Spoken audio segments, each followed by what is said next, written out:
आज मैं अपना पार्ट 4 आप लोगों को मैं देने जा रहा हूं।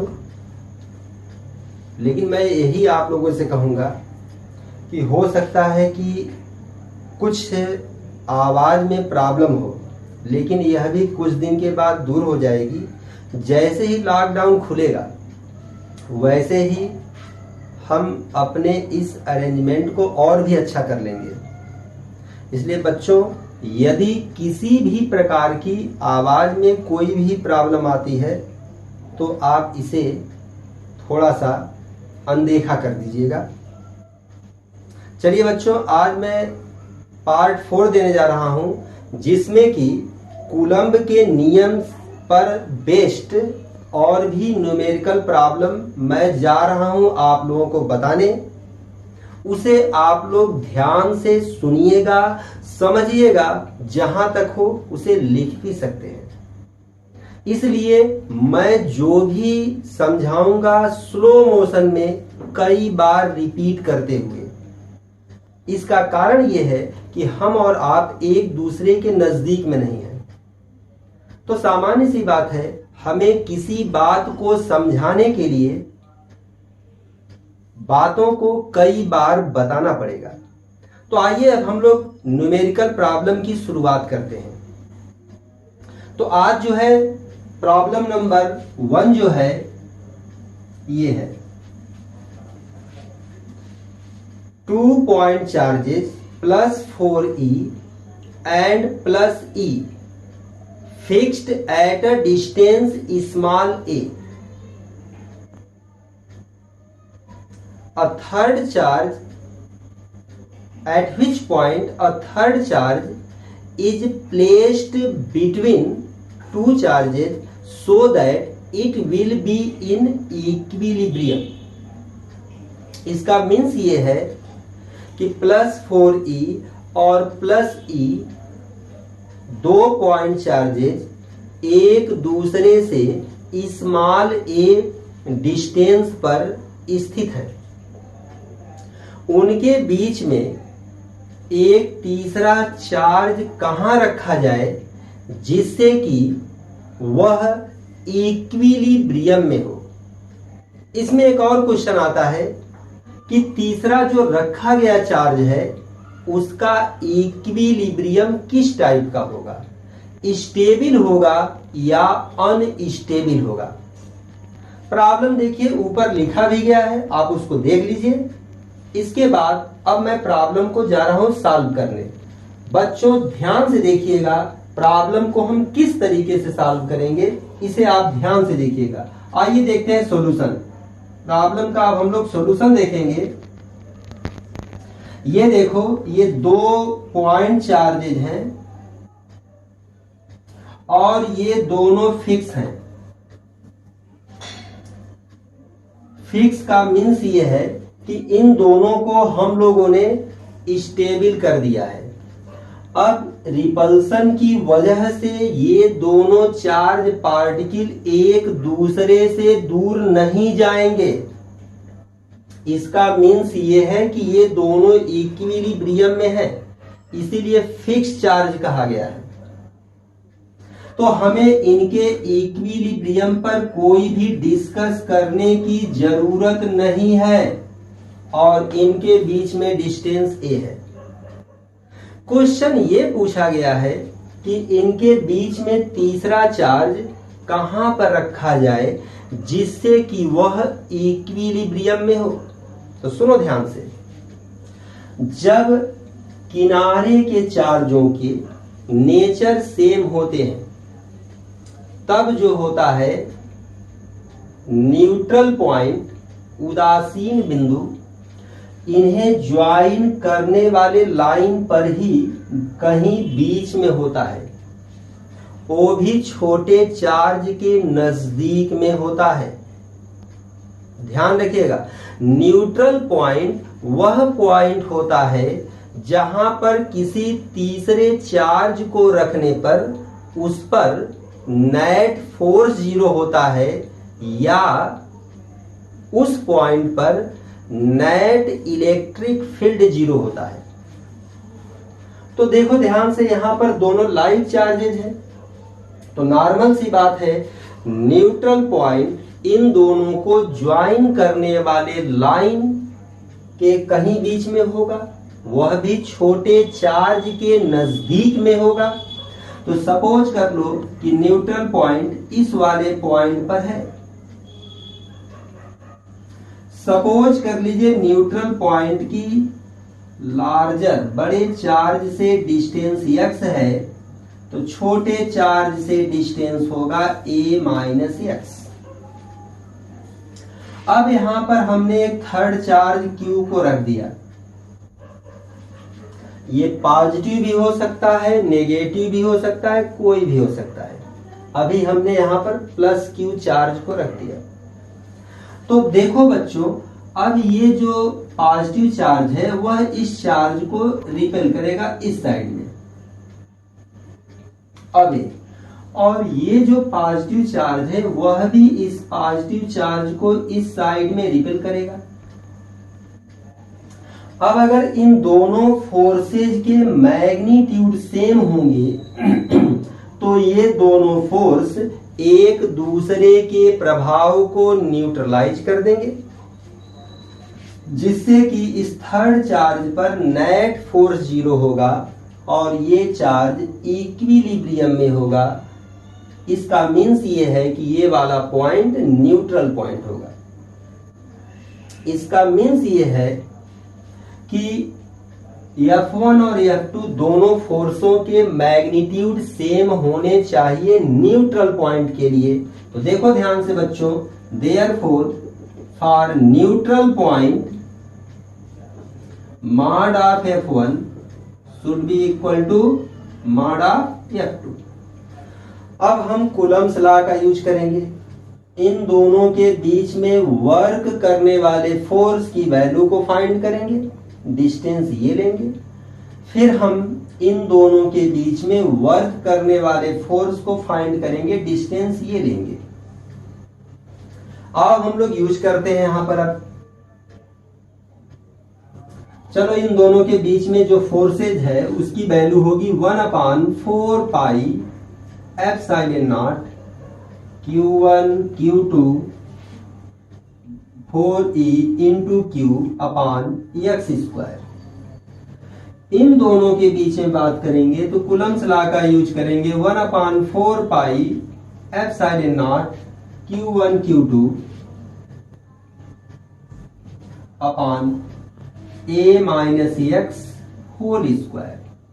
देखो जो कॉमन है उसको कैंसिल कर दो, EQ से EQ कैंसिल, यहां पर 1 मिलेगा।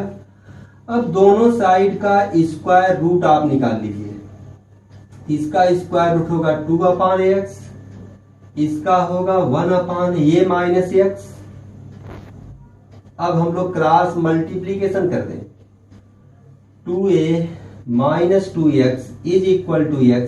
शिफ्ट कर दो इसको इस साइड में, ये होगा 3x is equal to 2a, that is x is equal to 2a/3। कहने का मीन्स ये है कि न्यूट्रल पॉइंट की या थर्ड चार्ज की इस बड़े चार्ज से डिस्टेंस होगी 2a/3। अब इसमें एक और क्वेश्चन ये पूछा जाता है कि इस थर्ड चार्ज का इक्विलिब्रियम कैसा होगा। तो सुनो ध्यान से, इक्विलिब्रियम 3 टाइप के होते हैं। एक होता है स्टेबल इक्विलिब्रियम, दूसरा होता है अनस्टेबल इक्विलिब्रियम, तीसरा होता है न्यूट्रल इक्विलिब्रियम। स्टेबल इक्विलिब्रियम का मतलब, इसको आप ऐसे समझिए, मान लीजिए कि मैं यहां पर इक्विलिब्रियम में हूं। अब आपको इस बात का पता लगाना है कि मैं किस टाइप के इक्विलिब्रियम में हूं। तो आप एक फोर्स अप्लाई कीजिए जिससे कि मैं इधर हट जाऊं। जैसे ही आप फोर्स को हटाएंगे मैं फिर से लौट करके यहीं आ जाऊंगा। तो आप एक काम करेंगे, फिर इधर से फोर्स अप्लाई कीजिए, मैं इधर हट जाऊंगा। जैसे ही आप फोर्स को हटाएंगे फिर से हम लौट करके वहीं पर आ जाएंगे। तो इसका मीन्स ये है कि हम इस स्थान को नहीं छोड़ना चाहते हैं। इसका मीन्स ये है कि इस स्थान पर हम जो है वह स्टेबल इक्विलिब्रियम में है। दूसरा होता है अनस्टेबल। मैं यहां पर इक्विलिब्रियम में हूं, आप फोर्स अप्लाई कीजिए। यदि हम इधर शिफ्ट होकर के इसी डायरेक्शन में चलते चले गए तो इसका मीन्स ये था कि हम इस पॉइंट पर अनस्टेबल इक्विलिब्रियम में थे। और तीसरा होता है न्यूट्रल इक्विलिब्रियम। मैं यहां पर इक्विलिब्रियम में हूं, आप एक फोर्स अप्लाई कीजिए इस साइड में, मैं यहां चला गया और यहीं पर इक्विलिब्रियम में रह गया। मैं यहां पर गया, यहीं पर इक्विलिब्रियम में हूं। कहने का मतलब यह है कि हमें कहीं पर भी रख दिया जाए और यदि हम इक्विलिब्रियम में हैं तो इस टाइप के इक्विलिब्रियम को हम न्यूट्रल इक्विलिब्रियम कहते हैं। उम्मीद है इक्विलिब्रियम आप लोगों के समझ में आ गया होगा। अब देखो, यहां पर दोनों किनारे के charge and charge positive nature के हैं। जब हम न्यूट्रल पॉइंट पर प्लस क्यू पॉजिटिव नेचर का ही चार्ज रखेंगे तो इसका इक्विलिब्रियम स्टेबल होगा, और जब यहां पर हम माइनस क्यू चार्ज रखेंगे तो उसका इक्विलिब्रियम अनस्टेबल होगा। इसी तरीके से अगर किनारे के चार्जेस नेगेटिव होते तब यहां पर minus Q charge stable equilibrium में होता, जबकि plus Q charge unstable equilibrium में होता। तो यहां पर आप लोग देखिए, अब यहां पर पूछा गया है कि इसका इक्विलिब्रियम कैसा है, तो आप यही बताएंगे कि if positive charge is kept at neutral point, then equilibrium of this charge will stable, and if the negative charge is kept at place of positive charge, then its equilibrium will unstable. Clear? दोनों आपको बताना होगा answer में। उम्मीद करता हूं सारी बातें समझ में आ गई होंगी। क्लियर हो गया बच्चों?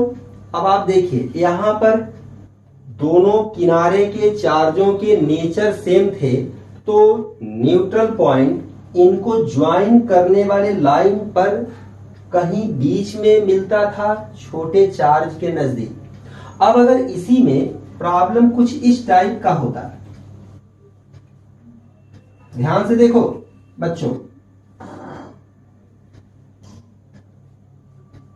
+4e -e होता और ये दोनों फिक्स होते, प्रॉब्लम बिल्कुल वही है, लेकिन अब जो है वह नेचर चेंज हो गया। एक पॉजिटिव चार्ज है और एक नेगेटिव है। अब न्यूट्रल पॉइंट कहां पर मिलेगा, हमें इस बात का पता लगाना है। तो सुनो ध्यान से, जब किनारे के चार्जेज अपोजिट नेचर के होते हैं और ये दोनों फिक्स हैं, ये दोनों फिक्स चार्ज हैं,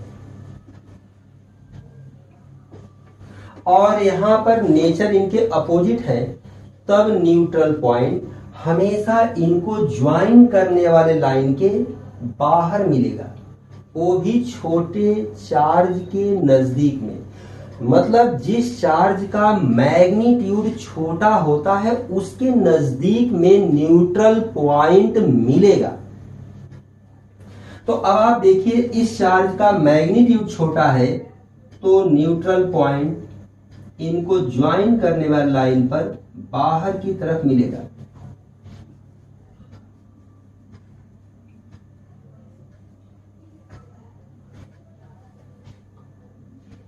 बच्चों समझ में आ रहा है? अगर नेचर अपोजिट है तो न्यूट्रल पॉइंट इनको ज्वाइन करने वाले लाइन पर बाहर मिलेगा। कहने का मीन्स ये है कि अगर नेचर समान है तो न्यूट्रल पॉइंट इनके बीच के डिस्टेंस को इंटरनली डिवाइड करता है, और अगर नेचर अपोजिट है तो न्यूट्रल पॉइंट, उदासीन बिंदु, यह इनके बीच के डिस्टेंस को एक्सटर्नली डिवाइड करता है। उम्मीद है समझ में आ गया होगा। प्रॉब्लम को सॉल्व करने का रूल वही है। यहां पर आप किसी थर्ड चार्ज को रख दीजिए। अब आप देखिए ये पॉजिटिव चार्ज है और ये भी प्लस ही हमने रखा है, तो ये पॉजिटिव चार्ज इस पॉजिटिव चार्ज को रिपेल करेगा। सपोज कर लो F1 से रिपेल कर रहा है। ये नेगेटिव चार्ज इस पॉजिटिव चार्ज को अपनी तरफ अट्रैक्ट करेगा। ये F2 है।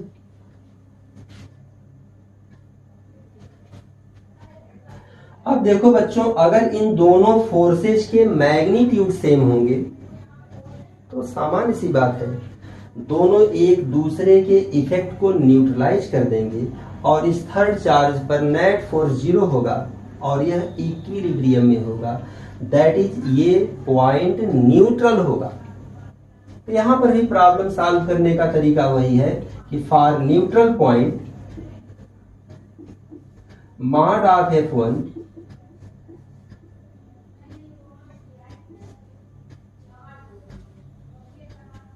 Is equal to mod of F2। अब आप कूलम्स लॉ का यूज कर दीजिए बच्चों। F1 के लिए हम इस डिस्टेंस को लेंगे। सपोज कर लीजिए न्यूट्रल पॉइंट की छोटे चार्ज से डिस्टेंस x है, तो यहां से इस पॉइंट की डिस्टेंस होगी a प्लस x। तो F1 कैलकुलेट करते समय हम इस डिस्टेंस को लेंगे और F2 को कैलकुलेट करते समय हम इस डिस्टेंस को लेंगे। यहां पर होगा 1/4 pi epsilon not Q1 Q2 upon a plus x whole square. यहां पर होगा 1/4 pi epsilon not Q1 Q2 upon x square. Common क्वांटिटियों को आप कैंसिल कर दीजिए, स्क्वायर रूट निकाल दीजिए। ये होगा 2/a प्लस x, ये होगा 1/x, क्रॉस मल्टीप्लीकेशन कर दीजिए। 2x is equal to a plus x, इसको इधर कर दीजिए तो x की वैल्यू हो जाएगी a। कहने का मतलब ये है कि अब न्यूट्रल पॉइंट की डिस्टेंस छोटे चार्ज से a होगी, बड़े वाले चार्ज से a plus a, that is 2a। तो हम ये कह सकते हैं कि अब न्यूट्रल पॉइंट इनके बीच की दूरी को 2a ratio a, that is 2:1 में एक्सटर्नली डिवाइड करेगा। उम्मीद है समझ में आ गया होगा। तो न्यूट्रल पॉइंट की डिस्टेंस हमें मिल गई और वह इनके बीच की डिस्टेंस को 2:1 में एक्सटर्नली डिवाइड करेगा। बच्चों ये बात आप लोगों के दिमाग में आ चुकी होगी, हम ये समझ सकते हैं। अब एक प्रश्न ये उठता है कि यहां पर इक्विलिब्रियम कैसा है। तो सुनो बच्चों, किनारे के चार्जेस जब सेम नेचर के होते हैं और फिक्स होते हैं तभी जो है न्यूट्रल पॉइंट पर थर्ड चार्ज का इक्विलिब्रियम स्टेबल हो सकता है, वो भी जब सेम नेचर का हो। बाकी सारे केसों में इक्विलिब्रियम जो होते हैं ये अनस्टेबल होते हैं। कहने का मतलब बाकी जितने भी केसेस मिलेंगे सब में इक्विलिब्रियम अनस्टेबल होंगे। बच्चों समझ में आ गया होगा। मैं ये उम्मीद करता हूं कि आप लोगों को ये बातें समझ में आ गई। फिर एक बार और मैं बता दे रहा हूं, अगर किनारे के चार्जेस सेम नेचर के हैं और फिक्स भी हैं, तब न्यूट्रल पॉइंट पर यदि चार्ज इसी नेचर का होगा तब जाकर के स्टेबल होगा। बाकी सारे केसों में थर्ड चार्ज के इक्विलिब्रियम अनस्टेबल होते हैं। बच्चों उम्मीद करता हूं कि ये बात पूरी तरीके से दिमाग में आ गई होगी। अब इसी में कुछ और भी केसेस पैदा होते हैं। उसे भी आप लोग समझने का प्रयास कीजिएगा। अब अगर ये दोनों जो चार्जेज हैं फ्री हो, अब अगर ये दोनों चार्जेज फ्री हो, तब जो है न्यूट्रल पॉइंट कहां होगा, और वहां पर न्यूट्रल पॉइंट पर हमें कितने मैग्नीट्यूड और किस नेचर के चार्ज को रखना होगा। फिर से सुनो, इसी में अगला एक क्वेश्चन और आता है कि अगर ये किनारे के दोनों चार्जेज +4e + e और ये जो है ये फ्री चार्जेज है, डिस्टेंस a है, प्रॉब्लम बिल्कुल वही है, लेकिन अब ये फ्री है। तो बेटा अब आप लोग थोड़ा ध्यान से देखिएगा, ये दोनों पॉजिटिव है तो इनमें रिपल्सन होगा, रिपल्सन के कारण ये एक दूसरे से दूर भाग जाएंगे, तो सामान्य सी बात है इक्विलिब्रियम तो नहीं होगा।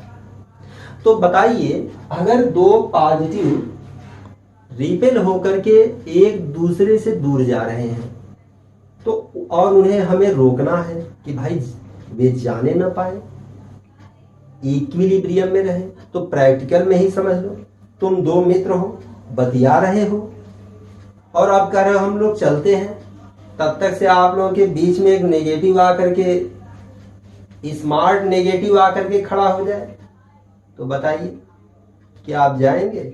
उम्मीद करता हूं नहीं जाएंगे। इसमें क्या होगा, आप दोनों लोग भी इक्विलिब्रियम में रहेंगे और जो थर्ड आया है स्मार्ट नेगेटिव वो भी इक्विलिब्रियम में रहेगा। इसका मीन्स ये है कि यहाँ पर इन दोनों चार्जों को इक्विलिब्रियम में रखने के लिए हमें न्यूट्रल पॉइंट पर एक नेगेटिव नेचर का चार्ज रखना होगा। सपोज कर लीजिए प्रॉब्लम को सॉल्व करने का रूल वही है। अब आप देखिए जब नेगेटिव नेचर का रखेंगे, सपोज कर लीजिए इसकी डिस्टेंस बड़े से x है तो छोटे से होगी, इस वाले में से इसको माइनस कर दीजिए, a - x होगा। अब यहां पर हमें प्रॉब्लम को सॉल्व करते समय दो क्वेश्चन पूछे जाते हैं। पहला, न्यूट्रल पॉइंट की डिस्टेंस क्या होगी, दूसरा चार्ज का मैग्नीट्यूड क्या होगा, तीसरा नेचर, वो तो मैंने आपको बता ही दिया है। तो देखिए डिस्टेंस को निकालने के लिए थर्ड चार्ज के इक्विलिब्रियम पर हम डिस्कस करते हैं। याद कर लो, डिस्टेंस को निकालना है तो हम थर्ड चार्ज के इक्विलिब्रियम पर डिस्कस करेंगे, और मैग्नीट्यूड निकालना है तब हम किनारे में से इन दोनों में से किसी भी एक चार्ज के इक्विलिब्रियम पर डिस्कस करेंगे। उम्मीद है समझ में आ गया होगा।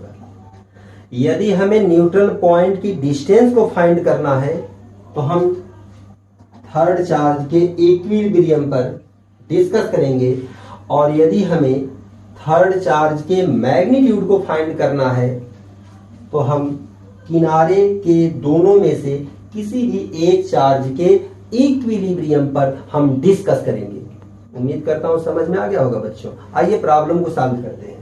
आइए सबसे पहले हम यहां पर बात करेंगे for equilibrium of third charge minus q, for equilibrium of charge -q। देखो बेटा ये वाला जो चार्ज है वह इस चार्ज को अपनी तरफ अट्रैक्ट करेगा, ये चार्ज भी इसको अपनी तरफ अट्रैक्ट करेगा। तो देखिए ध्यान से, यहां पर इक्विलिब्रियम के लिए मॉड ऑफ F1 की वैल्यू मॉड ऑफ F2 के इक्वल होना जरूरी है।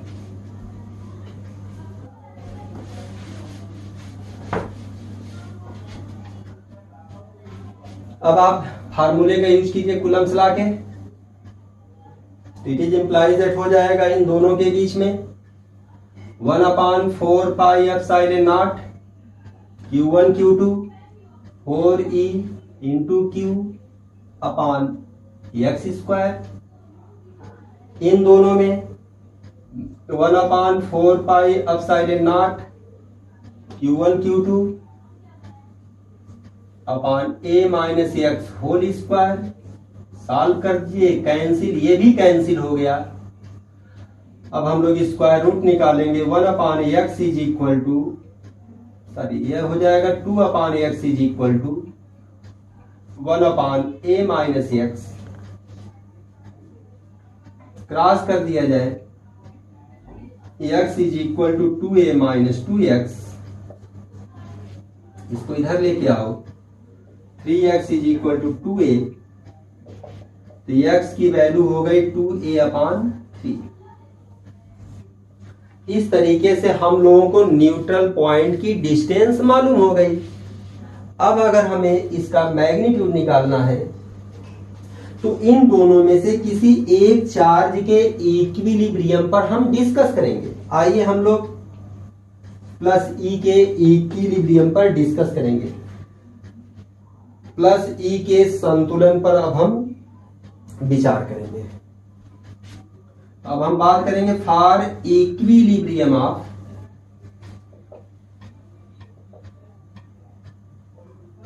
चार्ज ई प्लस ई।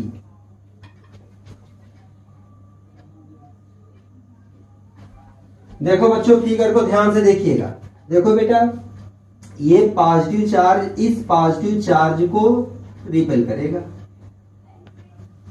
और ये नेगेटिव चार्ज इस पॉजिटिव चार्ज को अपनी तरफ अट्रैक्ट करेगा।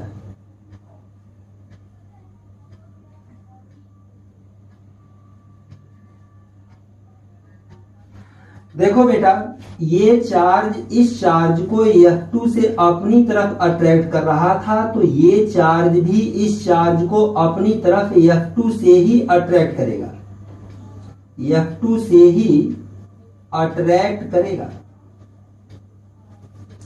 क्योंकि ये म्यूचुअल फोर्सेज हैं, पारस्परिक फोर्सेज हैं, इनके मैग्नीट्यूड सदैव बराबर होते हैं। अगर ये चार्ज इस चार्ज को जितने से अट्रैक्ट करेगा, ये वाला चार्ज भी इसको उतने से ही अट्रैक्ट करेगा। तो कहने का मतलब ये चार्ज इस चार्ज को F2 से ही अट्रैक्ट करेगा। अब आप देखिए, प्लस ई के इक्विलिब्रियम के लिए इसका मैग्नीट्यूड इसके मैग्नीट्यूड के इक्वल होना चाहिए। कहने का मतलब यह है कि mod of F2 is equal to mod of F3। फार्मूले का यूज कर दीजिए। F2 के लिए 1/4 एप्सिलॉन नॉट। F2 के लिए हमें इन दोनों को लेना होगा, तो ये होगा EQ/a minus x whole square. F3 के लिए हम इन दोनों चार्जों को लेंगे, क्योंकि इन दोनों के बीच में F3 है। ये होगा 1/4 epsilon not Q1 Q2 upon distance square. तो देखो डिस्टेंस कितना है, a है। कैंसिल कर दो बेटा, कैंसिल हो गया, e से e कैंसिल हो गया, तो q की वैल्यू क्रॉस कर दिया जाए, 4e/a square into a minus x whole square. अब हम लोग x की वैल्यू को यहां पर पुट कर दिया जाए, तो जब हम लोग यहां पर x की वैल्यू को पुट करेंगे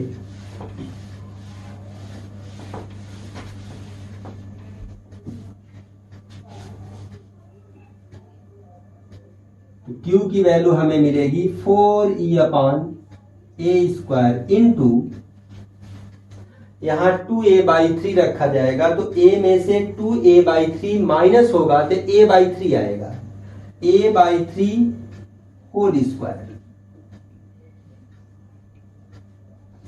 ये हो जाएगा 4e/a स्क्वायर इंटू a स्क्वायर/9, दोनों कैंसिल हो गए। तो देयरफॉर q की वैल्यू हमें मिलेगी 4e/9,